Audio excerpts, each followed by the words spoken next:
Welcome back, everybody, to Hearthstone Global Games. Belgium just absolutely tore through Czech Republic 3-0, and now we move to the final game of the day, Greece versus Ukraine. My name is Gaskin, and I have Lorinda, of course, with me. You seem so pleased about that. Of course I do. You're my good old friend. I'm very old being the key word. So, Greece and Ukraine then, of course, an important match as always. Let's have a look at the group and see how it stands at the moment. Ukraine sitting pretty at 2-0, Greece at 1-1. Now, there is a way that Ukraine still don't qualify. Let's say Greece won 3-0 and Austria won 3-0. Unfortunately, that would have Ukraine at third place. So there is still to play for the Ukrainian side. But of course, for Greece, if they win 3-0, then they're through. Yeah, that seems good enough for them. Yeah, just win 3-0 against Ukraine. I mean, who are they? Yeah, bish bash bosh, easy peasy. Who are they? Who they are? That's who they are. Like a boss, Deathlord, Logan, and Sabu. And on the other side for Ukraine, Naria, Dr. Hippie, Kalento, and Nick Chipper. I mean, just full of talent, both of these squads. Yeah, just casually got 2 players right now out in China, Ukraine. That might, of course, count against them. They've got other things on their mind, like, no offense, Global Games, but that's like the Spring Championship is absolutely gigantic as well as this. To see Greece, rather nice this time of year. Can I say facts yet? Go on then. I'll let you say some facts. Okay, well, I'll go for Ukraine because Ukraine is on the screen. Apparently, and I say apparently because I mean a lot of my facts are just from Google. I'm not going to pretend like I make them up, and I'm some all-knowledgeable wonder. Smiling in Ukraine is quite kept to a minimum, and you save it for your actual happiness. So when you greet someone, they keep a very straight face. They would not smile while shaking your hand. Okay. They only save it for genuine joy. That's good. I just thought I was just doing really bad work. It's like, oh yeah, thanks. Maybe it's not that. No, it seems like a good way to go about it. As we look at the classes then that are going to be brought by both sides. It is a best of 5. If you've never seen the Global Games before, all classes are brought. And if it goes to 2-2, we will see a player play again in an ace match. And there's 3 classes there, so they can use one that wasn't used previously. First game of the day, Logan versus Dr. Hippie. And we're going to have the Druid versus the Druid, Neil. Yeah, Druid versus Druid could be anything. Logan, though. Logan's favourite place to go. Not the most exciting thing, Logan, here that you've given us, but then your teammates weren't much better, to be honest. His favourite place to go is just the beach because you can relax. I actually find the beach not very relaxing. Why not? Sand gets everywhere. It's true. Like, if you take a sandwich, the sand gets in the sandwich, and then it's a sandy sandwich, and that just irritates me. Does it? As you can see, Logan and Dr. Hippie getting ready for the games in the bedrooms.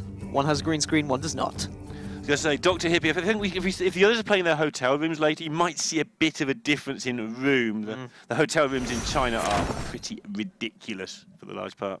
So, fact about Greece. Oh, try to stop him, guys. The word tragedy isn't what actually you might think. Because naturally you think Greek, you think tragedy. Yeah. Its Greek meaning is actually goat song. Okay. And that's not to say that... Why? Well, okay, it's not to say that tragedies, like, are about goats or anything in Greece, but it's because they would worship the god of wine, I think it was, and they'd wear goat skins, so it was called a goat song. It's pretty tragic for the goat. Well, yeah, because they're on the back of someone. But yeah, I mean, it sounds like it's a tragedy to me if you're a goat. There you go. So I get it. Tragedy means goat song. Yeah. So it's just a goat tragedy. Right. I get you. Jade Druid versus Jade Druid. This is all about who gets the biggest jades. Odd that. No. It really is. Is it not who gets the jades faster? Right, that's the way of making the bigger jades. So you've got to get either get lots of jades or make your big jades quicker than your opponent makes their jades. So yeah, it's the same deal. Either way you word it. So what were we looking for mulligan-wise then? Ramp, I would assume, from both parties is very important. Yeah, interesting Greece threw away the Jade Spirit there, because I feel that's like a good middle ground, that if you don't get everything you want, it's still a Jade on the board quite early, and you should get something. You've got Jade Blossom, you've got Wild Growth, you've got Innovate. So I think if you're on the coin, I don't feel the need to throw 4 cards like that. I just keep my Jade Spirit, so I've got something happening early on. Dr. Hippie, on the other hand, I think he has to throw this all away. You can keep higher, but any card with the word Jade on it you can consider keeping, but she's a little slow. Huh. Well, yeah. Dr. Hippie, apparently you're not talking constant nonsense, Dorinda. Cool. Keeping a card with Jade in is apparently a good thing. This is not the worst thing to do, just keep Jade cards. However, it does worry me, that hand. It's pretty high in mana value. I mean, something you have to do with Druid is trust your deck. It's always been the same. You draw a lot of cards with Druid. You have a lot of things that do very similar stuff. You're going to draw into good stuff. A lot of the time, that's a Yogg. So this game's going to be interesting because Logan's going to make a load of Jades and Dr. Hippie's going to cry about his bad draw and then he's going to cast Yogg. And then see what Yogg can do. See what Yogg can do for you today. Now, there is the option if he wants to innovate, coin, nourish. Seems like a lot, though. Yeah, you normally want to space out your ramp. You might consider innovate, nourish, but I don't think you want to throw the coin into the mix as well. Yeah. Because then you could innovate, nourish next turn, and then you can coin into Aya, right? Yeah. So that works out a little bit better. But you might not even do that, but he'll hope not to have to. But he's delaying that decision as long as he dares, and that's a Jade Blossom. This game has turned on its head. Yeah, that helps a lot. Turn 4 Fandral, turn 5 Nourish, and at the moment, there's no sensible way of dealing with a turn 4 Fandral. That's going to be interesting as well. Fandral into Nourish used to just be, you've won the game in the mirror. Oh, well, speaking of no sensible way to deal with Fandral, Logan can have a little sneaky Fandral of his own if he wants. Yeah, and that's going to put his Fandral in front of the other Fandral. So it's not about the Jade race, it's about the Fandral race. Fandral off. A Fandral off. And there is actually no way. You said there was no reasonable way for Greece to deal with Ukraine's Fandral, but there is just no way for Ukraine to deal with Greece's Fandral. Right. Greece obviously would be a little bit concerned because they've seen Ukraine have got a terrible hand and they'll be wondering if Swipe's in there, which would just wipe out the Fandral. But then you just keep the momentum and do something else the turn after. So I think you're fine to do it. Yeah, I like just quitting out Fandral here. Okay, where do you lose this game then? Because we speak about winning the game is just getting your Jades out and just getting ahead. But is there any, like, key errors you could make as a Jade Druid? Is it using ramp at the wrong time? Is it a play like this? Is this too risky, do you think? There's a spot that sometimes come up, but I think this is fine. There's a spot that sometimes comes up where you've got to decide what to do with your second Jade Idol. So do I shuffle or do I just play it for tempo? And that decision needs to be made on its merits at the time. You can't just fall into a pattern. There are times where if you play that for tempo, you win the game. And there's times where if you shuffle it away, you win the game. Like you should, in general, if I had to give you a rule of thumb, you tend to shuffle the second one away. But there's times where just slapping an 8-8 on the board just wins you the game. Because it fuels your other Jades as well. Of course. I've seen Calento before just go turn 1, shuffle Jades in some matchups. That's because he's kind of lunatic. Logan and Boss having fun with just praying to the gods. I mean, of course, not to the old gods, because they don't need their help right now, but they just want this Fandral to survive. They know how important it could be. Yeah, they've got that Nourish in their hand. They might have to innovate it, but even if they innovate it, they'll draw into something else to do. I have no idea what's going on over there in Greece, however... He's trying to set fire to Logan's beard. Well, yeah, that's what it looked like at first glance, but I believe they were just trying to just sway and go with the motions, you know. Celebrate the good times. That was one way to become famous, to be fair. Just set fire to your teammate while he's winning. Has Logan won like one match? Like, I think he's won once. He was like, I know in the group stages he just lost all the time, but they still got through. He's like the sacrificial lamb. Or goat. So you could nourish into Earthen Scales, into Hero Power, or Feral Rage works as well. Feral Rage Why now. not? Earthen Scales is a cleaner way to do it, I guess, but either way, the fact you can deal with the opposing Fandral now. That lighter must be getting hot by now, I'm scared. Yeah, we don't encourage lighters at home. Of course. We do not condone this. Thumbs up from the boys of Greece. Greek boys. Still no way for Dr. Hippie to just do what he wants to do. Can't even get his webcam on at this point. And at the moment, for Dr. Hippie, this is looking like a real goat song. Wow. He hasn't even got a go-to play here. He really doesn't. I'm completely right. This. It just looks like... Don't want to go to war with me, son. What can he even do? He can start to do what we were saying earlier and just work towards that Yogg. And in the meantime, occupy the board and hope this all, you know, just goes away. Hope it all goes away. I mean, I guess for Dr. Hippie, what he can be happy about is that he hasn't seen much Jade yet. Right, and Fandul's done its damage. It doesn't tend to keep doing the damage. Yeah. Only 4 cards, I think. The Ferals, the Wraths, the Nourish, and the Jade Idols, which you don't even necessarily want to shuffle in, that are really damaging this matchup. And obviously that's a lot of stuff, but it's kind of done most of it. So, and this is the thing, because you have that Feral Rage in your hand, you might be naturally tempted to lean towards using it. However, Aya is so strong as well.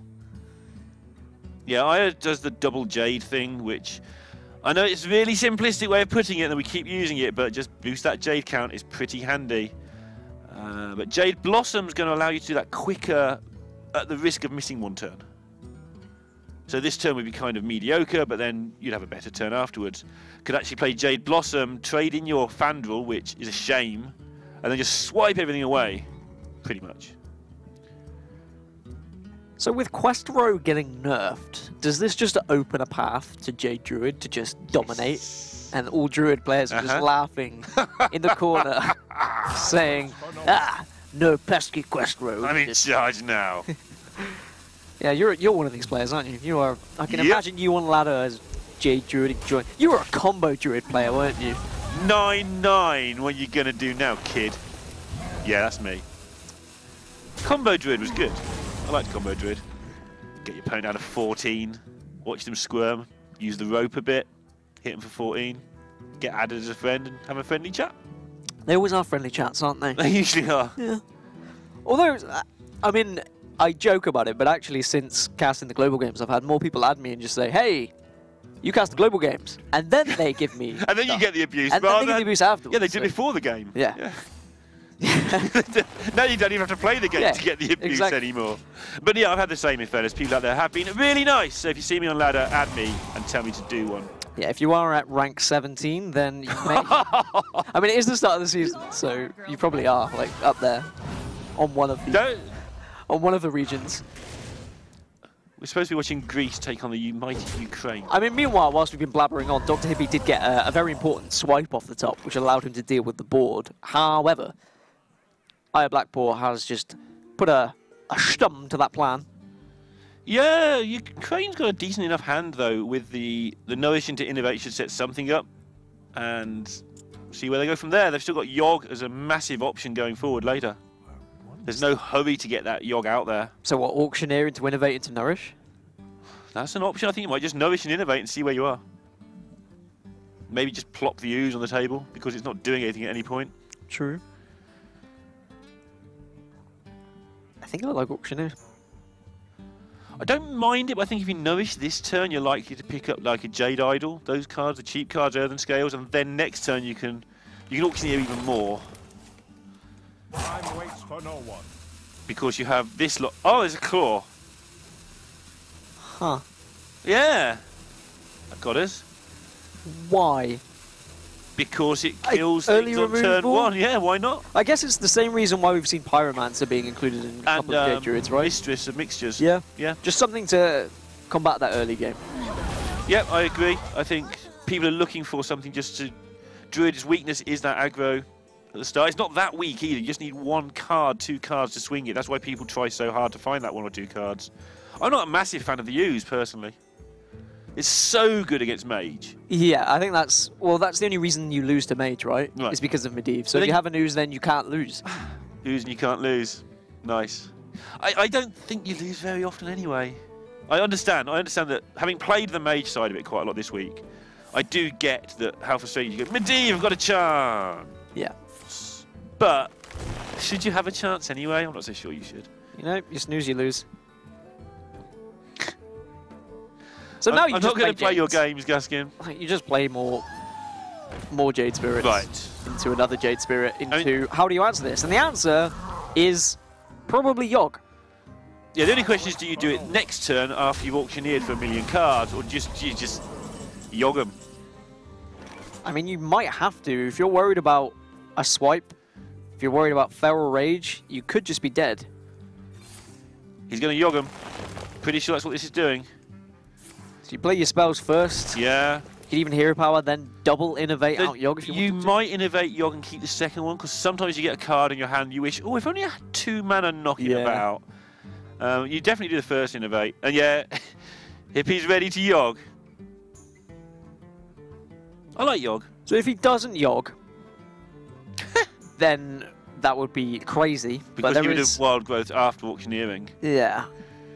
4, There is 10. 19 damage on board, Right, so 20 he's with dead hero to Feral power. Rage or Swipe. Unless he hero powers himself, and then he's one off. Claw also keeps him alive. Alright, so he's going to double innovate Yogg, I think. Well played. Time waits for no one. Here it comes. Yeah, just start praying to the gods. We would like some removal, of course. Like a boss is telling Yogg what to do. He's trying to use the Force. I've also seen Yogg actually give Jade Idols. He's telling Logan not to look. Yeah, Logan shouldn't look. I spoke about those Jade Idols. Wow, you're looking at the monitor, right? Actually, probably would have been better if he'd summoned one in most instances. And Don't he silence just silenced Yogg. himself. Oh, no. Ripperinos. Pepperonis. So he can Wrath and look for lethal. Yep. If you can find another Feral Rage, that would be enough. Already used one swipe, so that's not going to do it. Well, he's just going to have to delay it ever so slightly, but I don't Right. think he'll mind too much, because he knows that this game is pretty much done and dusted now. And Ukraine used up their get out of jail free card, like which was is- the auctioneer with all the innovates on the Yogg. Okay, I thought you were saying Yogg was the It get out was. of jail free They card. had one or the other. They Yeah. couldn't have both get out of jail free cards. And the trouble is, Yogg sometimes isn't a get out of jail free card. It's an attempt to get out of jail and actually find yourself back in prison most of the time. And you've just wasted the card. You don't look like a fan at all. I mean, it just seems to go wrong so often for me. Well, Logan gets the win and starts Greece off in the way that they need to go on. 3-0 would 100% confirm them to the next round. But just winning in general and going 2-1 will probably have them in a very good position anyway. We've seen a couple of groups already finish today, and those third places are on 1 and 2. Yeah. So 2-1 already looking like it's pretty much there. Yeah, you only have 2 groups on 1 and 2, and then 2 and 1 becomes. It's really messy to talk about, but basically, if 2 doesn't get through, I will. Don't say it. Either way, tomorrow we can have more confirmation when we can take a further look at the groups after today, as Greece 1-0 up, Logan getting the win, and now we move on to Deathlaw versus Kalento. Oh, what a matchup. Yep, pretty powerful players here. Deathlaw's favourite place is Crete, because it shows that nature and humans can get along in harmony. Is where? Crete. Is where? How do you say it? Well, I don't know where that is. C-R-E-T-E. Oh, Crete. Crete. I don't know. I don't want to say now, because I feel like if I get it wrong as well... So what then do I you just think it is? look- probably Crete as well. Crete. See? Crete. So he's going to criticise my No, I pronunciation, just which he does every week. I just didn't know what it was. Like, genuinely, I don't know. I still don't know what it is. It's an island. Oh, it's an island. Okay, great. Well, yeah, it sounds Well, peaceful. it's Greece, it's an island. Just, Oh, just take that as assumption. I'm going to Google it in a bit. Meanwhile, my pages are blown over. Do you want another fact? I haven't got that many on Greek and... Greece has some islands. There you It go. does. What's the fact? So we were talking about Ukraine and how they kind of greet people. Yeah. In Greece, don't wave. Apparently, waving at someone in Greece with an open palm is offensive. And they greet each other with a closed fist.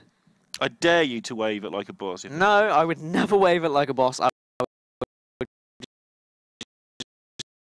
just greet him with a nice fist bump, and he would appreciate that. Okay. So if you ever go to Greece, fist bump's the way. Don't that. No. See? See you all doing Thinking it. about it, but you shouldn't do it. On the other side for Ukraine, they invented the gas lamp. They invented like all of them together. Well, there was one man in Ukraine, not the whole country. Just They wanted just said, together. this lamp, it won't light. How do we sort this out? Need some light. Gas. No, yeah, a man, he invented the gas lamp. Ah, So that's a what's his pretty- name? See, I'm annoyed because I was going to write down the name, but it was a name I couldn't pronounce. So I thought, it's fine. How did you No think one's going to I ask wasn't me. going to ask you what the name was? I always ask you, how long was the tunnel? How big was the sheep? And How many usually I letters know were it, in the right? word? What was the guy's name? I don't know. I'll find out later. So we're currently waiting for the Greek players to get ready. The matchup is going to be Rogue versus Priest. Now, Priest, Neil, only one Priest deck has been brought to HCT this weekend. This is Kalento playing. But, yeah, this is Kalento. So, okay, if it's Kalento playing, what knowledge do you have then of Kalento and his Priest? Well, he played Light Warden Priest to a #1 legend. Ooh, baby.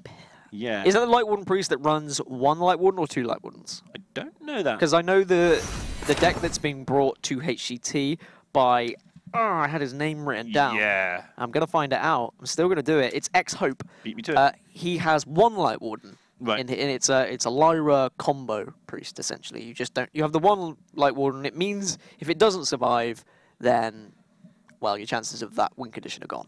So do you know where Kalento's favourite place is, by the way? And it's not the face. Ooh, I don't know. Hit me. Apparently it's Old Kiev, where you can wear armour, you can shoot bows, you see siege machines. Wow. It just sounds like he's been playing too much Warcraft. Does a little bit. But, I'm not sure that's a real place. Oh, hang on. Hang on, Mr. Fact. I say one thing, and I instantly get, like, the jealousy attack. A fantasy he knew world. a fact. How dare you steal a fact from me? To be fair, my facts on the Ukraine have been pretty poor. But I don't know, they invented the gas lamp between them. They did. Somehow. I have one more Greek fact, but I'll save that for another time, as we are going to dive into the second game of the day. Priest versus Rogue. And as always, it's going to be the Quest Rogue. I said as always, we did see a Jade Rogue earlier. That was interesting. I want to put one thing right about Deathlore. You want to put one thing right? So he's Brock Lesnar, or he's definitely Brock Lesnar. He said he was going to end streaks. That makes him Brock Lesnar. Okay. We've been saying like for weeks that basically, like a boss said, Deathlore gets really nervous. You can see him concentrating really deeply. Therefore, he looks nervous. He cornered me at DreamHack and was like, "Nah, I don't get nervous. Like a boss just made it up to troll me." He cornered you. How dare you? How dare you call me nervous? I was nervous. Trust me. I'm Brock Lesnar. Then I end streaks. Take you to Quest Rogue City. But yeah, I'm just going to stop right now and go. But yeah, he basically was like, he's cool. He doesn't get nervous. Right, so this is an interesting hand for the Quest Rogue. Back when Quest Rogue was first a thing, I used to say, oh yeah, you just play the quest on turn 1. Why wouldn't you? And then it was like, oh no, actually, you play Firefly on turn 1 because why wouldn't you? Because you're not going to be bouncing that back. However, when you've got a small hand like this, for Grease and for Deathlore, you need that Firefly with a potential bounce back to actually regenerate your hand in some situations. But you also need to be careful what you do, because against some other things you need that Firefly on the board, otherwise you just get smashed in the face while you're messing around trying to get 1/2s in your hand. Yeah, so it's not as simple a decision as you would have thought when you first look at a hand like that. Kalento, half of this team are in China, waiting for Shanghai, which will be on this channel at the weekend. For the Spring Championships. Yeah, Spring Championships, of course, something that we're all looking forward to, especially the players involved. It's always a fantastic occasion when we get together for the championships. Yep, 16 of the very best, 4 from each region. Can see that at the weekend. Probably check battle.net for details of times and things. But I mean, that does demonstrate how good a team Ukraine are. Because they've got 2 out of their team 2 players in qualified. Only 4 from Europe when. The top 16 in the world, right? So, like, that's and Europe's the best region. I hope you like my invention. So it's more like 2 of the best 3 You or can say 4 that confidently, can you? Yeah. All right. I play on NA. Yeah. Yeah. I mean, oh. That lowers it by default. Yeah, that's true, it definitely does.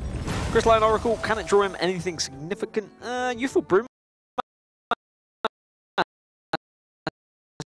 Now, could that come in handy later? I'm trying to think of anything he could bounce back. Glimmerroot? Also, that is a mind control there for Kalento as well. Yeah, Kalento's always liked dabbling with Priest. The trouble is, you can dabble with Priest all you like, but when you are playing quite a slow Priest and you're up against Quest Rogue, you're not going to be sat in a pretty situation. We saw really Control Priest earlier. It was the Shadow Horror Priest that we saw earlier go up against Quest Rogue. And it tried its best with its removal, with its Dragonfire potions, with pint-sized potion plus Shadow and That's Horror. what he thinks of it. Yeah, it's just a 3-2. I think that's one of the hardest things to do for newer players in Hearthstone, by the way. Is just go, this card's got all these combo values, all these, I'm just going to play it. It's just, you still need stats on board, especially against this rogue deck. Just fundamentals of the game, put numbers on the board. And Deathlord's probably saying, I wish I had that Brewmaster for myself, to be honest. He's got 2 vanishes. Yeah, he does. Slow. It is a bit slow, and it means that he's just playing nothing at the moment. Yeah, this is a turn. This is like a holding turn, right? He needs to see his next couple of cards before he decides how to proceed completing the quest. But he can't afford to just do nothing. Is he going to take 9 from this and just trade into it with his face, maybe, and drop a Firefly? I think so. It's Just whether need 6 well, and 2 yeah, Firefly, yeah. yeah, probably take 6. You might just take 3 if Colento's that scared, but I can't imagine he's that scared of a Firefly. I think the problem is you can't afford to be scared. You've got to hit them in the face where you can. Yeah. I mean, you win the very long game, but you never get there. So tricky turn here. So I think you run your face into this. This, is, of course, speeds up the process, though, of you dying. So, yeah, choosing just to let Colento do the work. And I think this is the argument from some people about the Quest Rogue nerf, is, of course, we've had a... I mean, that bounce back effect would have been good now, right? I'm so happy. Like... Do you just play it for the lows? Like, that's the best part. At some point later, you just play a quest. Actually, it will combine well with Lyra. Nice 1-mana spell. Yeah, you save it for Lyra. Good call. 0-mana spell with Radiant Elemental. Yeah. What I was saying about Quest Rogue, like, this is the situation where you're at turn 4 and they're nowhere near completing that quest. The Shadow Step off the top has helped. But we've played thousands of games or hundreds of games where Quest Rogue has just absolutely blown us away. Yep. People have complained, and that's why we've ended up with the nerf.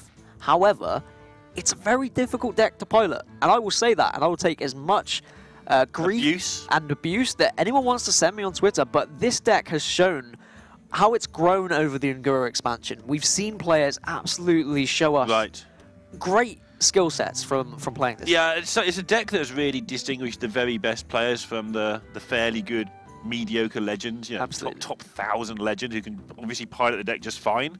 And these guys who are playing at massive open tournaments week in and week out. Some of those guys now are just doing things with this deck. They're winning games we wouldn't expect. Like we saw Zigzo win a game recently where he just killed them with the minions because he had no other way to win. Didn't even play the quest. He played the quest, didn't even complete the quest. And that was truly a spectacle, actually. It's one that I will remember very fondly for a long time. So, just getting what they can down without ruining their chance of doing the quest now. Just generating something to slow it all down.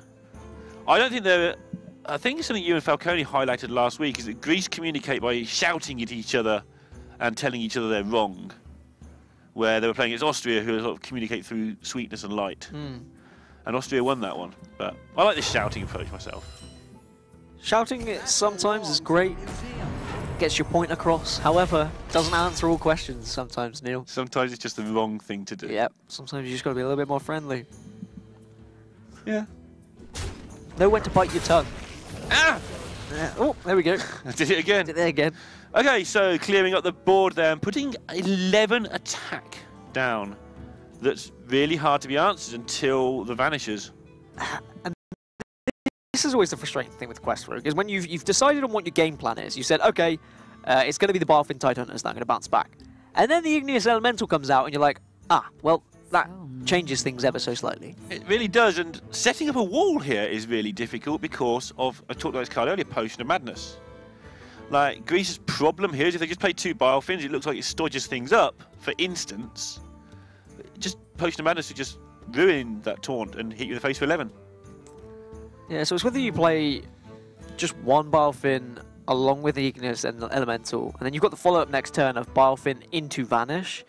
Yes, okay, that's not going to complete your quest. You would only be playing it for... you could only complete it the next turn. Just looking at the Vanish on the Brewmaster, it's just like into the quest, into the Brewmaster. Into double Glimmer Root. Into picking up another bounce back. I mean, it's never going to happen, but we can dream. We never even got a team that played Murloc Quest to play the Murloc Quest. We're definitely not going to get a Priest completing Caverns Below. No. So next turn, of course, Deathlord can play his Balfin Tidehunter, then Vanish, and then he'll have a Balfin Hunter for the next turn to complete the quest. But it is going to be 2 mana, so he's not going to be able to actually play it and complete it on the same turn. Needs preparation. Right. One thing, for people who don't believe, Gaskin, that this is a hard deck, watch these matches and watch how many rogue matches on both sides just go to the rope. You get some of the matchups and they go pew, pew, pew, pew, pew, game over. Not many, but some. This one, they rope every turn on both sides because there's so many complex decisions to make. If people don't believe me, I mean, this is one situation I'm looking forward to where, how much abuse you get on where Twitter I later. actually feel like pro players and procasters are like, well, actually agree with me. Yeah? One of the very few moments where people agree with me. Must be nice. Yeah. Let me know what it's like.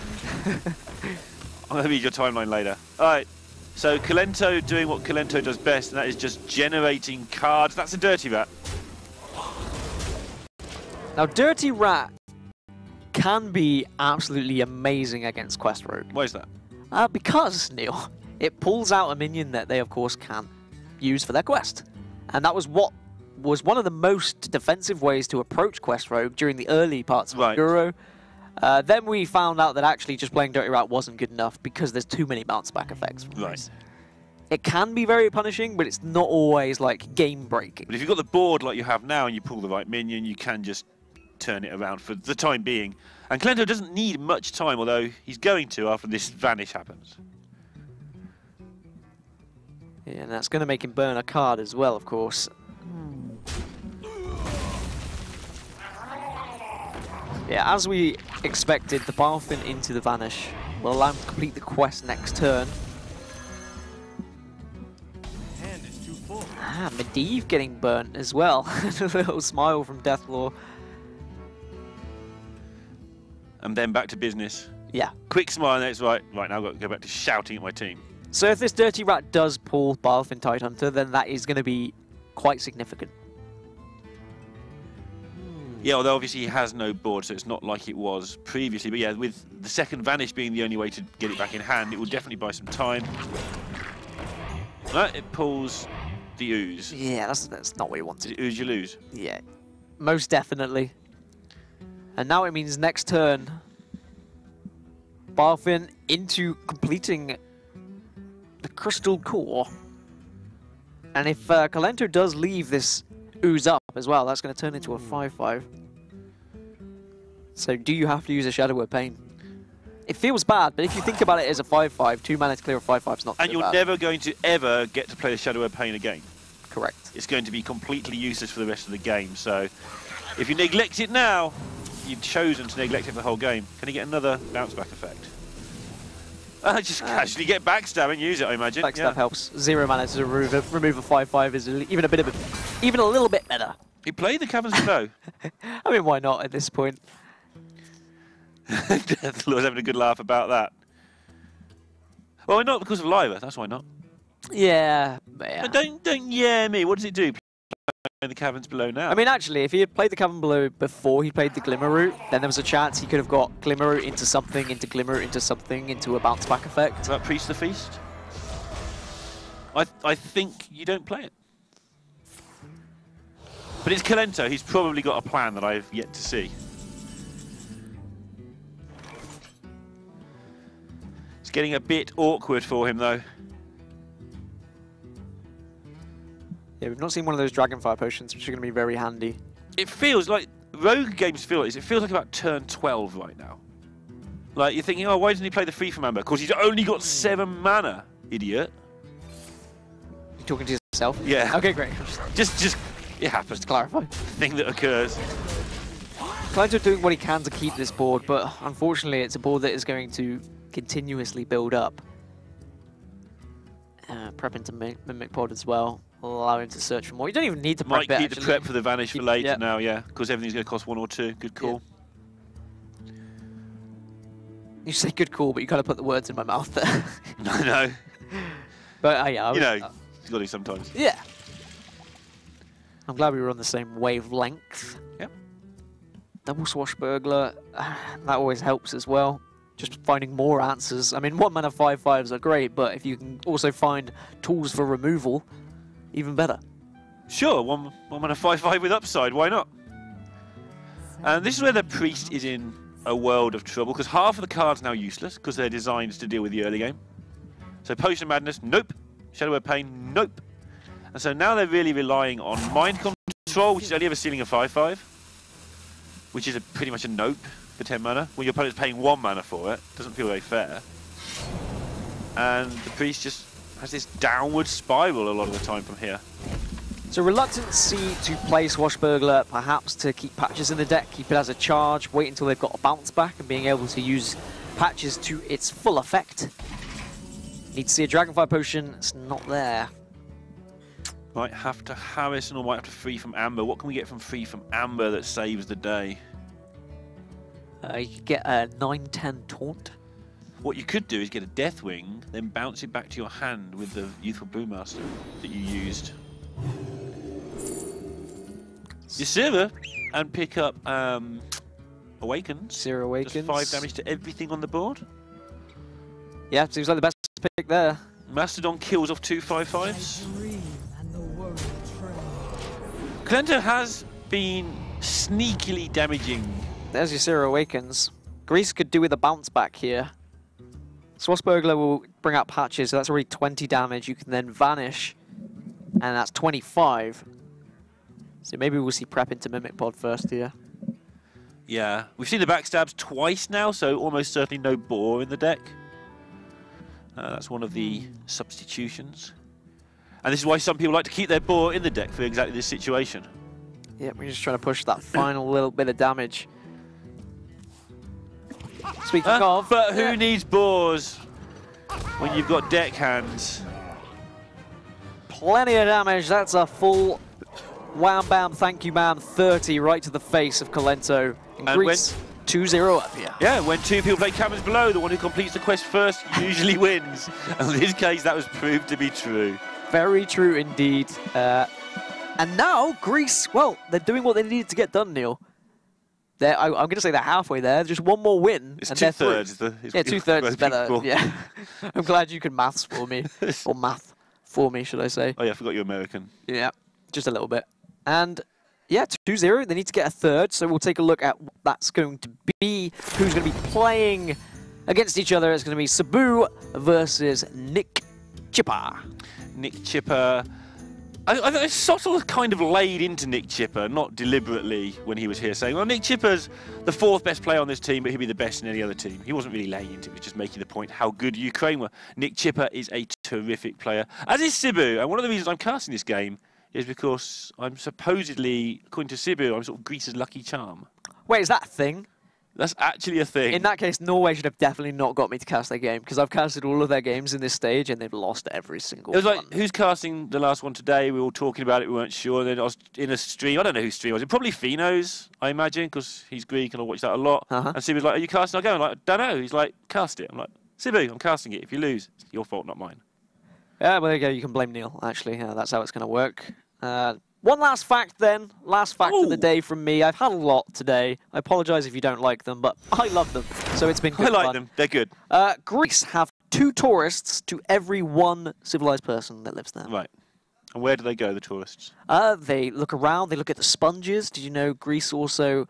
the factory of sponges in Greece. They just make lots of sponge because they dive in, they get the resources, and make sponge. What do they dive into? The water. What, that surrounds the land? Yeah, the sea. The islands? Yeah. You also get a little bit of that happening in America as well. There's a lot of Greek colonies in America that also do the same and do the sponge diving. You can actually do it as a tourist if you are. Where? In Greece? In Greece, yeah. And there so are you're not only a tourist, but you get... wow. Yeah, I know. Spongeception. Yeah, you get to try out all the things. Maybe the last game of the day if Greece can take this one down. And if they do take this one down, then they are going to be moving on through to the last 16. It's Sabu, it's Nick Chipper, it's Pirate Warrior, and it's Discover Mage.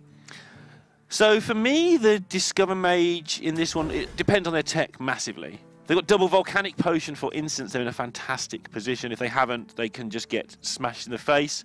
And Alex Straza plays a big part in this. You can't keep it because it costs 9 mana. Is the card that just gets you back into the game. And so Greece will be looking to not die early, get behind a block, Alex Straza, and then win from there. In reality, sometimes you're half a turn short of doing that, though, because the Pirates can get pretty nasty. They can indeed, and Nick Chipper has a decent start as well. Of course, with N'Zoth's first mate. It always feels a little bit awkward when you've got N'Zoth's first mate into Fiery War Axe, as you're a little reluctant to just destroy off your Rusty Hook, but usually you do it anyway, because, I mean, why not play a War Axe on 2? Well, a Bloodsail Raider, maybe that's why you won't play it. And now Ukraine have that perennial problem of getting around the potion, but much really for Greece to do for a couple of turns. Makes things awkward for them. Why? Because you could think about coining it out. Yeah. Do you? You definitely think about it. Yeah, you definitely think about it. I mean, you're punished by War Axe, right? I think Counterspell lives a long time, so you don't have to panic. Normally, the valet behind a Counterspell, like the opponent just trigger the Counterspell straight away, and your valet goes, oh, damn, nothing's on fire. Yeah. But I think against pirates, they usually just finish you off with their spells. And so you can probably pass this turn. Depends when you see yourself casting the glyph. You see yourself casting the glyph soon, you might as well coin out the valet or the glyph now. And this is such an important game for Greece as well. I mean, I'm saying if they win 3-0, they're through. It starts to get messy if they were only to win 3-1. Because both themselves and Ukraine would be on a +2 round difference. And the tiebreaker after that is who you've beaten. It just gets a little bit messy, and then of course it comes down to head-to-head afterwards. Yeah, so it comes down to who's tomorrow, and then they're behind on their head-to-head. Well, they're ahead on their head-to-head, but they've got to win the other tiebreaker, which they might not. You want to make it through as clean as possible, so you can just sleep well tonight and not even worry about the Austria game tomorrow versus Peru. There is nothing worse than sweating other people's games, and because the way the third place thing works this time around, if you've left yourself in third place, everybody in third place pretty much is going to be sweating other people's games tomorrow. This isn't working out nicely for Greece. They've got all the low casting cost stuff, so they can make it work for them. But they've got to play around next turn being either a cultist or a frothing berserker. Yeah. So whatever they do now is that with that in mind. 3 Hearthstone cards to choose from, and I'm going to wager that they're mage spells. Mage spells usually help. I mean, what could be good here? They could pick up a Frostbolt. Volcanic Potion for 1 mana seems good. Yeah, I think I prefer Frostbolt. I think another Volcanic Potion will be a little bit awkward. Flame Strike will be okay. Oh, there you go. There's a Frostbolt. We couldn't even see it, and it was there. No, I couldn't see anyway. I'm sure you could. I actually couldn't. I know you couldn't. Oh. I just want to make you sort of angry. Right, not a very good hand suddenly for Ukraine, getting into kind of their third weapon if you count Nazov's first mate as well. And they're not going to be able to establish any minion pressure. Obviously, that's a whole bunch of damage if you count all the damage from the weapons. But you usually need some damage from your minions on top, something in the region of 10 to 13 damage. And at the moment, they're struggling to find that. So do you attack for 1 here, or do you attack for 3, given your Arcanite Reaper's coming down in 2 turns' time? There's the answer. Yep. Before I even had a reason to debate either way, Nick Chipper showing that the face is the place. There's a Frost Nova as well. Okay, so Greece is starting to acquire the tools now. I don't know if you need the Volcanic Potion here, of course. You could just ping, you could play a Mana Worm alongside it. That Mana Worm can then deal with the other Nazov's first mate. Then you've got the Volcanic Potion for something, a board that's a little bit more substantial. I like it. I think that Nick Chipper has to deal with the Mana Worm if it's played.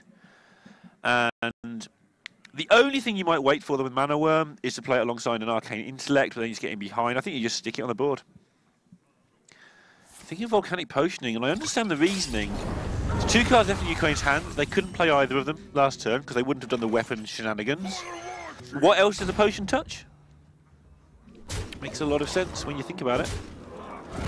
But that health total is rapidly diminishing. It is, and you may have to use the Fireball just to remove the Corcoran Elite here. Yeah, I think that's the case. Still not got a Ice Block. You're still 5 turns and actually having the card away from having Alexstrasza. Your Frost Nova doesn't touch all these charge minions. The thing is, if you Fireball now, the Arcanite Reaper take you down to 10. You don't know, you've got to, yeah.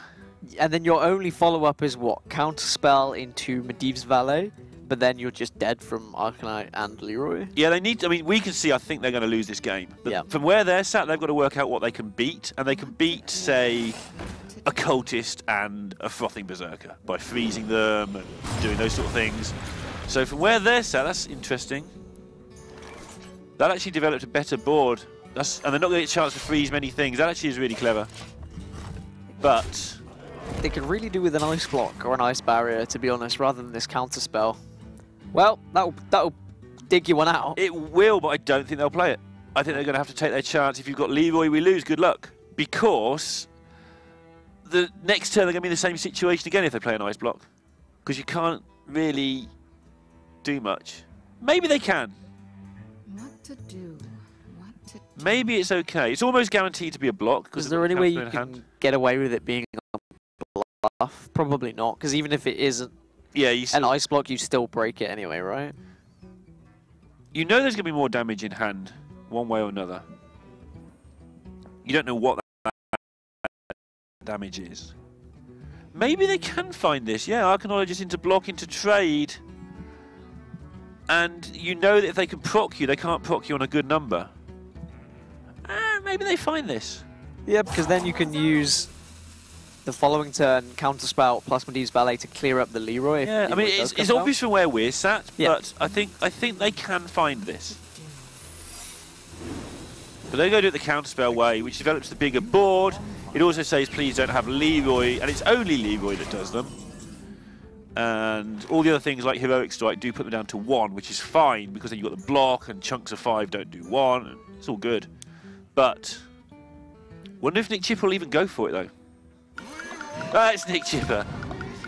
Yes, Simu is not happy with that. He's like, how can he go for that? Why didn't he? If I've seen you do that exact thing. Why didn't he take more time to consider his plays? Why didn't he read into my bluff? Well, no bluff is had, and Nick Chipper is going to start to worm the Ukrainians back into this series now. 2-1, and that will make the Ukrainians feel a little bit safer about their own progression towards the last 16. Of course, if they were to lose 3-0, it could have been them losing out on that top 2 place if Austria were to win tomorrow as well. But now they're looking pretty good for it. If they get it even to 2-2, that'll be... I mean, it's basically in the bag anyway, but it'll be... Yeah, I mean... really, they'll sleep well. From what we've seen, 2-1 now should be enough to take you through because we've seen a couple of people finish 3rd place as 1 and 2. But regardless, we go into Game 4, and it's going to be Paladin versus Rogue. And we've spoke a couple of times already about Paladin today and where it's at, and we've also said that Rogue now seems to be... Quest Rogue is the only way to go. We've not seen any Miracle. Why do you think Miracle's just disappeared? Because it's bad. All right, next subject, then. I think the Miracle was... It rose up through the meta because it was a good way to deal with Shaman, which doesn't traditionally do very well against Quest Rogue. And Shaman went absolutely berserk for about 2 weeks, say 3 or 4 weeks ago. So Miracle was a way of having a deck that played... I mean, Miracle's fun to play. It's not much fun to play against, but it's fun to play. People like it. And it dealt with the best deck in the format at the time. So that's why it came up. But it's done its job. Those pesky Shamans are back down to a reasonable level. So go back to playing the really powerful deck. Yeah, the really powerful deck that is soon to be nerfed, of course. And it's something that I'd like to speak more about because you've asked for my opinion on how I feel about the Quest Rogue nerf, Neil. But how do you feel about the Quest Rogue nerf? Honestly, it sounds like a cop-out. My opinion is very similar to yours. I felt personally, I didn't mind it. I thought it was leading to interesting tournaments. But also, if it's upsetting players and it's a legit... Like, Blizzard have a very good feeling of what the majority of the player base are hating. Not what the 1% who read forums and stuff are thinking, but what the 90% are thinking, who are the silent majority. If you've got players at rank 18 stopping to play the game because they're facing constant quest rogues and getting frustrated, then that is a problem, and regardless of how the top of the top might feel. It's not a nerf, I think, much either way about in terms of balance. It's like, but I'm glad to see... I'm glad to see they're willing to nerf stuff, to be honest. If they think it's right to nerf it and they're doing that, I think that's a really good step. Yeah, I think it's a step in the right direction and shows the kind of bond between the community and Blizzard, which I think is important to have in any game. Yeah, it bodes well for the future. Like, one of the constant complaints over the years, people things don't get nerfed quick enough. Well, I think this is quick enough. Yeah. There'll be people who say, oh, it should have been a month ago. No, it shouldn't. Quest Rogue wasn't stomping up and down the ladder forever. I mean, there's been the most diverse meta ever. I think this is a brave decision. It'll be interesting to see where it ends up. Will be very interesting. On the other side for Paladin then, we've noticed in some of the HCT lineups, I think it was Muzzy's list, he's got Crazed Alchemist in his list now. We've got Onyxia turning up. Onyxia rather than Deathwing. Now, I understood Deathwing being put into control decks because it was just another way of A, getting rid of aggro, or just a panic button. However, Nixia seems to be very much targeting a control matchup, going against a controller. Yeah, I've never... Whenever a Nixia comes into decks, I always sit there and go, swipe. Because it just never... It's only one card, but it just... The ones don't do anything. I'd rather just have Deathwing, personally. But that's my, my opinion on it. But I'm sure that the players who are putting a Nixia in their decks have far more superior reasons than I do for putting it in there. Some people are using Deathwing, some people using a Nixia. It seems to be down to personal preference. So Quest Rogue for Naria then, and of course the Paladin for Like a Boss. Like a Boss. Guess where he likes to go in Greece? Like a Boss? Yeah. The supermarket. He does. And then he takes what he buys to any island at all. And because they're ideal to relax or have fun alike, depending on what you like to do. So you can either relax or have fun on any island. There's a theme amongst the Greece players. There's only 3 of them replied, and they all said, go to an island and chill. Well, it seems like they have to take themselves away from competing because they seem to shout at each other quite a lot in game. So then when they're out of the game, they go and relax. And they go and vent, and they just get back. And, tell the nature, that Like a Boss dude earlier today. I wish he hadn't have played that Murloc on turn 1. Told him not to. Wish he hadn't have traded with that fledgling. Talking of Murlocs on turn 1, this curve of Tide Caller into Rockpool Hunter into Murloc War Leader, if it wasn't going to get smashed apart by pirates, would be really good. Yeah, well, let's... a really interesting decision from Ukraine here, actually, and Naria to... just take the initiative and say, we're going to put stuff on the board that can deal with any of your early pressure. Yeah, you were talking earlier about, do you play Flame Elemental, which is a bit of a harder choice on turn 1. The Firefly, yeah. The Firefly, sorry, yeah, into Flame Elemental. Yeah. My bad. But yeah, they've just gone straight with this. It's like, here's some stuff. Play your Tide Caller now. Yeah, it's a little bit of a risk in that you're throwing away 2 of your charges that are potentially 5/5s later, but it's a way that you can win this game because it is a pretty unfavorable one. Certainly the aggressive Murloc Paladin is a great tool to just absolutely delete Quest Rogues from the server. Stone Tusk Boar. Interesting. Have a look, actually, if they're playing boars or not in their HCT decks. Kalento is playing boar. Naria is not playing boar. And today, Naria is playing boar. Interesting. Yeah. So that shows about kind of collaboration from teams. Yeah, it sure does. It also shows how close a call it is, whether they play boar or not. Because if Naria really didn't want a boar and he was that set, he'd be like, nah. Yeah. But Kalento probably had a little nudge whilst he was there with him and just said, okay, we can play this one. Sure. Just for this turn. This game. This turn. This is just this turn. One turn. Just for this game. All right. They're going to have another go with this Tide Caller. And this one's going to stick a little bit longer. A little bit longer, yeah. I mean, it can be dealt with, of course. Yeah.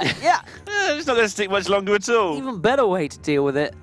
I really like backstabbing, trading in with your hero power and your dagger, and then probably playing Caverns into Glacial Shard, freezing the Rockpool Hunter, then bouncing the Glacial Shard back. And this is what's so difficult about the Rogue deck that we keep saying. We're trying to say why it's difficult. It's difficult because they're going to have no cards in hand after this next turn. Yeah, you need to take that risk of, I think I'm going to draw a little bit more bounce back, and then I can continue to use this Glacial Shard. Right. And the top players have learned to play that risk-reward when your deck is full of very similar cards. You can do that. We say about Druid, that's another deck that's full of very similar cards. They either draw cards or they're big Jades. This either draws cards, bounces things, or is a one-cost minion. In simple terms, obviously. Before people go, oh, there's other cards in the deck. You being people. I am the people. We are the people, Neil, and we will fight whatever you say.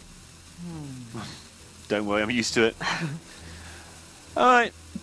Obviously, it's a lot of discussion going on here about how to proceed, but looking like they're going to go with effectively your play.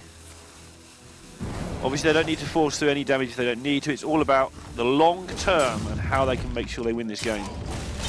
In theory, they don't need to bounce back the Glacial Shard as well if they're not worried about any damage. Consecration makes a right mess of their face here, though.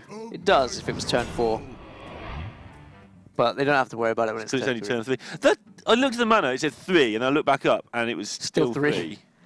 Sometimes with the spectator mode, it's a little bit delayed on the other side. Because I swear, yeah. I normally don't make excuses when I cast, but on that occasion I'm going to.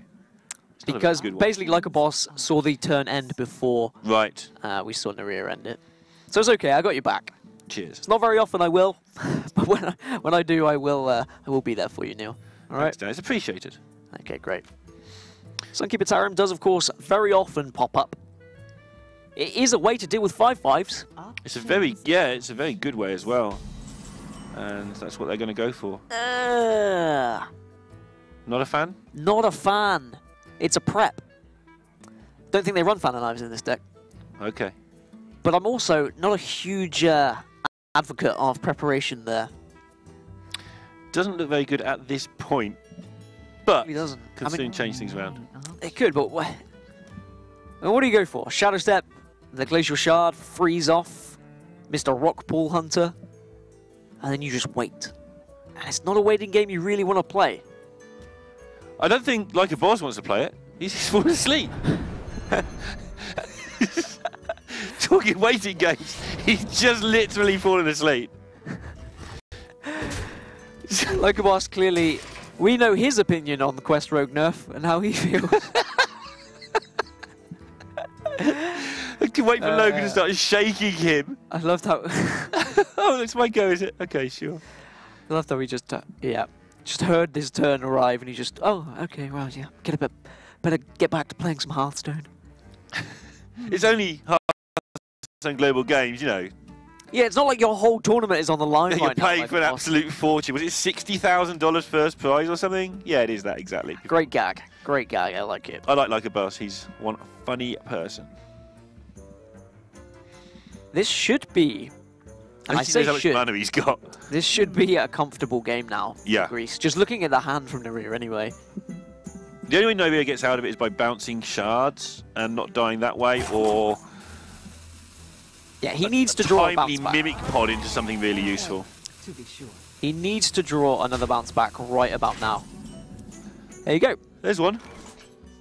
All right, so your hope is still alive. You just need to draw bounce back into bounce back. And hope you've not died by that time.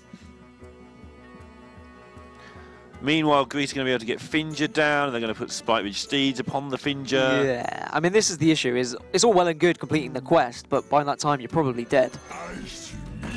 No way to deal with this War Leader either. Yeah. Still doing nothing. I mean, if you're really worried...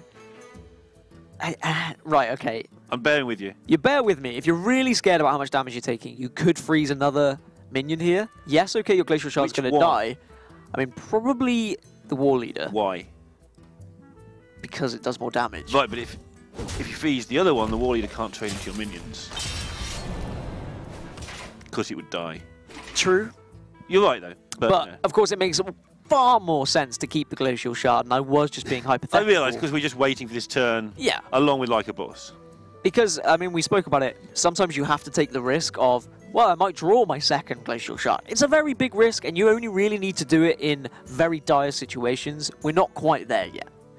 So, how do Greece lose this, do you think? Look, we've got all the tools we can see, and they can't see what Navy has got in hand. What will they be playing around? I suspect they're playing around completed quest into charge. Vanish is something that can Right. do them over a little bit. If they decide to commit a Finger that's just going to be doing nothing to this board at this current state, and then a Vanish comes down, they have to start all over again. That's a good point. However, if they just Gentle Megasaur and get a little bit of damage out here, a little bit of health, they won't be too annoyed at Vanish coming through. Prep, Vanish, Glacial Shard, etc. is actually quite reasonable looking here for Ukraine, but we can see there's no Consecration, of course. Ukraine have to play around that if they do draw the Vanish. If they don't draw the Vanish, they're going to lose. Yeah, I think Vanish is how you now win this game. Biofin is good after the Vanish. Like, really good, because it allows you to get multiple minions multiple times. But you've got one turn left if you're Ukraine. Well, you've got this turn and your next turn, most likely. And Greece have got all they need on the board right away. They don't really need to do anything more than keep the minions they have now, maybe add one minion to the mix. Let's talk about Spike with Steeder. You don't really panic about the fact it might get vanished because it doesn't come back down anyway. There's no point saving it. There is no later anyway. You just want to push as much damage as possible now if you're like a boss. So if you see the Spike Ridge Steed as an extra 2, you just push it. Yeah, you just got to decide whether you think Rock Paul Hunter and Wicker Flame is just a better way of doing it. The Wicker Flame will defend your War Leader in a lot of circumstances. Should I?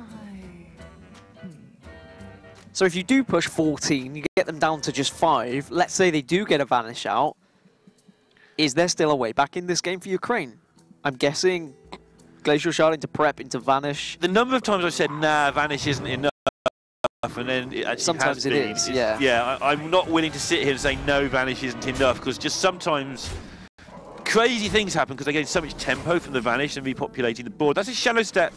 Don't think that's going to be enough to save them. No, you can freeze 2 things. And play 1 taunt. My sincerest thanks. Like a boss thinks it's over. So you can freeze 2 5-attack minions. There's then 7, 9 left on the board. You can play 1 taunt. Yeah. So actually, there is still a way you potentially survive this. You can also use... But we can see the Spike Ridge Steed. Yeah. But they can't, so they're going to... You have to play... Well, we have to consider it, of course, from what they can see. Tarim or Spike Ridge Steed will be enough.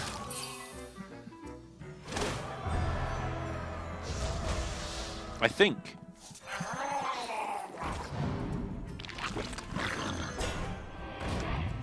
So, just like that, the quest is completed, and now you use the Stone Tusk 4 to actually take out this Wicker Flame. And that does just leave 7 damage, available. And you're down to just 4. But there you go, trading into the War Leader effectively. So, okay, not the War Leader, that's fine. You're in a good spot. You're in a decent spot. This is I didn't realise they could get so much down. Well, this is what Quest Road could do, yeah. Yeah. Just that extra Stone Tusk Spore and having the charge. I must admit, I didn't consider using the face as an option of trading into the Wicker Flame, just naturally because you were so low. Being able to get rid of that Divine Shield was, of course, so important. Like a boss, not looking so boss-like right now. No. I feel like Tarim's kind of the play here.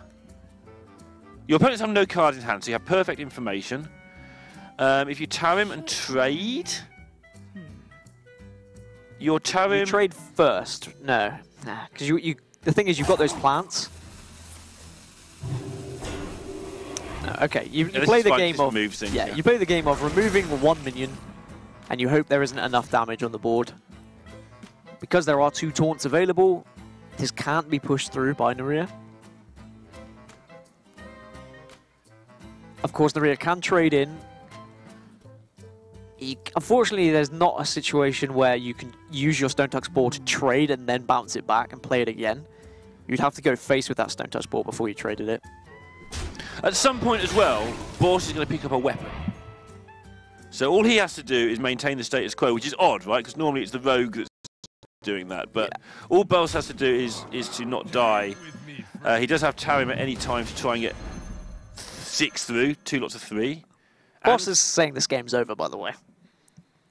He thinks this is totally over. The fact that he's got those 1-1s that are going to turn into 3-3s from his Sunkeeper Tarim, which is the reason why he didn't play the Tarim last year. He feels in a very comfortable spot. And so he should. And so he should. Although, it was looking a little bit worrying. It was, but we've seen all of the outs, obviously. Tarim then will be enough to finish this game off and put Greece at 2-1 in the league table, winning this 3-1. Yeah, with a +2 game difference as well, they should be good to go. I'm not going to 100% it, but... Well, that's both Ukraine and Greece at +2 game difference now. So it does mean that if Australia fail to get to 2-1 and a +2 game difference, then both of those will qualify anyway. Australia? Austria, for goodness sake. I've called them Australia far too often. If Austria don't get a +2 difference and 2-1, it means Greece and Ukraine will be moving through. But as we've already mentioned a couple of times, 2-1 should be enough to send you through regardless, as probably a third place finisher. Yeah, my pick, Greece, going through to the top 16. You had 2 picks. You can't have... One of your picks went out today, or yesterday. Yesterday? Hearthstone yesterday. Today. Wow, it's not been that long. Yeah, so one of my picks getting through to the top 16. How many of your picks got through? Well, yeah, Ukraine, one of my picks as well now, apparently, because we're allowed 2 picks. So I'll say, yeah, they're probably going to go through. As we see all the classes that were played, Greece, a very positive performance from them. Yeah. 3-1. Nick Chipper was able to chip away at the total of Greece, but unfortunately it wasn't enough, as Like a Boss did come in like a boss to finish it off. Nice, he did indeed. And the community spirit again from Greece there, even if they do shout at each other, apparently going pretty well for them. All right, well, let's see how they're feeling after the game. I believe Logan and Like a Boss are there for an interview. Hi, guys, can you hear me? Hello, it's Logan. It's not Like a Boss next to me. Yes, he is. You guys, I mean... It's time for Logan to speak. We were looking at a lot of your information that you provided for HGG, and you said that a lot of your outside time activities involve going to islands and relaxing. Is there a lot of relaxation outside your team? Yeah, I guess we relax a lot, but every Sunday we prepare for the games. That's our game plan. Every Sunday? It's very specific. Yeah, for like 2 hours. And obviously, you guys delighted to go through again. Is it hard for all 4 of you to get together? Is that why we only see you 2 each week? Or do they just hate you?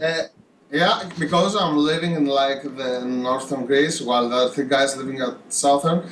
But Like a Boss, because he has some business at my town, he travels a lot here.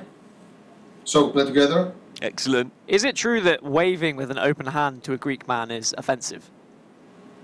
Yeah, it is. Actually, most of the times. So if I were to wave at you, I just do this and just keep a closed fist instead. Yeah, if you close your fist, someone's gonna fist your fist, you know, net fist. Nice. So that's the plan. Cool. Okay, I'm cool with that. But you guys, I mean, probably through now. It looks like 2-1 should be enough. Yeah, 2-1 should be enough. Yeah. I don't want to confirm it until I've looked at the groups, but I think, yeah, it's more than enough now. How are you feeling moving on to the last 16 then? And is your preparation going to change ever so slightly, or do you still think you have quite a relaxed feel about it all? To be honest, when we prepare for a match and we play full focus and we don't argue all the time, I consider us to be the strongest team at AGG. So if we just be serious all the time, I don't think we have to afraid of anyone. And you're always serious all of the time, you 2, obviously, so that should be fine. It's a game. First of all, you need to have fun to win the game. Yeah. If you don't have fun, you don't win. Yeah, exactly. That's why Hearthstone is actually a good game, because you can have fun while you're playing. Exactly. I like that attitude. And I also liked when Like a Boss fell asleep in one of those games as well. Nice for him to be taking a little nap. Congratulations, guys. Best of luck in your future games. Thanks a lot. Can I say something for the Greeks of the chat? Of course Please you do. can, yes. I have no idea what that means, but I'm hoping it's something very positive. I mean, such lovely guys. Yeah, not sure. Yeah, it's very good. We're not sure about some of these Greek words sometimes here, so, you know, interesting to find out what that means All right. later. Okay, Greek have become my favourite team. You can't have my team. No, but they're still my favourite team. So, yeah, saying that it's important to have fun, and maybe we should have more in the casting. We had a lot of fun today. Do you not feel like we had fun? Do I ever look like I have fun? No, but I mean, I'm usually alongside you and I have lots of fun, and that usually oozes out onto you, and then you have fun as well. Yeah. That's how it works. Ooze, But also, ooze. when I have too much fun, you bring me back down. And that's a good thing. Okay. We're a nice counterbalance, you and I. Ah. Yeah. Was it brave of me to ask about the hand thing as well? That was brave, because Yeah. it could have meant anything. Plus, they might have done anything, because it's Like a Boss and Logan. Who knows But- what they might do? I mean, they would have looked through, yeah, of course, the replays are there from the series. They were saying they think they are 100% through. They would have had a little bit more time to calculate the mathematics today. Plus, whilst they could the other probably add results, numbers. well, whilst the other results have been going forth, we've been casting at the same time. Yeah. So we haven't necessarily been able to look at all the groups. But I believe 2-1 should be enough. Regardless, I think it's still going to be difficult for Austria tomorrow. If they can go 2-1 as well, this could be one of the strongest groups that we have from the global games. Yeah, I think this has been another tough group. I mean, Unfortunately, a bit of a meme at this point. We keep saying they're tough groups, but we're down to the last 16 soon. They're going to be tough groups. Yeah, and this phase was always going to be a little bit of an odd one. Yes. With a lot of the, I mean, 16 of the 24 moving forward. Yeah. That's a large majority. I mean, the fact that 3 from a group of 4 move forward is usually like, okay, 1 person gets eliminated, which is a shame for that one country that have to be that 4th place. But it's got to happen. We had to whittle it down somehow. Yeah, 16 being an important number, oddly enough, in knockout events. That's where it goes on to next week with the knockouts. Obviously, this week we're only halfway done, though. We are only halfway done. Of course, we've still got more games tomorrow. We still have to find out how exactly these groups are going to play out. We've still got plenty to come tomorrow. So another 6 games, in fact, tomorrow for us to look forward. We'll have a look at how Group E is looking after that result. Greece 2-1, Ukraine 2-1. And look at that, Greece sitting pretty at the top there. But they do have the same game record, 7-5. But of course, Austria still to play, could technically finish 8-4. And that would put them top of the league. That would put them top of the table. Let's have a look at all the results from today then, if you have just joined us. Malaysia beat Norway 3-2. Norway, of course, needed to win that 3-0, but then they got swept. Reverse swept and ended up losing 3-2. They just couldn't handle carrying you as well as the entire team. There was Norway. And now South Korea, we moved on to. They won 3-1 against the Philippines. China blew Singapore away with a 3-0 victory. They look very good now. It looked so dominant. Then we moved over to New Zealand, taking down Taiwan. Then Belgium with a 3-0. That looked like a very strong performance as well. And they needed it to have any chance of moving through. They needed that 3-0. And then our final game of the day you just witnessed was Greece winning 3-1 and putting themselves into the last 16. It's been a great day of Hearthstone. It has, and a lot of the games have been more important. When I saw this mini stage of these 3, I thought maybe week 3 would be a bit of a flop because wasn't really sure what was going on. But we're only halfway through the games. We are only halfway through. Let's have a look at what games we're going to be seeing tomorrow. Anything that stands out there for you, Neil? I think Israel versus the United States is a big one for me at first glance there. United States, a powerhouse of the game. Israel are the team that we all overlooked. I apologise to them every time we've interviewed them for overlooking them, but they're still going to have to beat teams like the United States if they're going to be considered right up there, or at least give them a good match. I mean, that's the thing. Are United States going to, well, not think about them as a decent matchup? I mean, Israel won their group. It's Independence Day today. This is the thing. They have to be careful, the USA, because if they do lose that game, they'll find themselves at 1-2, and that's going to be very interesting. So from Mr. Fact himself and from Lorinda as well, we've had a fantastic day, haven't we? What's been your personal highlight? Personal highlight, I think, was just Belgium blowing apart the Czech Republic and the Czech Republic letting me down and just mulliganing the Murloc quest. Yeah, I mean, that was an interesting one from Czech Republic, actually, to bring some somewhat non-serious decks. But we'll see whether tomorrow we're going to see any more fun decks, whether we're going to see serious decks, whether we're going to see people moving on to the last 16. We're certainly going to have a more clear vision of our last 16 competitors. So from myself, from Lorinda, from Falcone, all of the production crew, have a lovely night, and we'll see you tomorrow.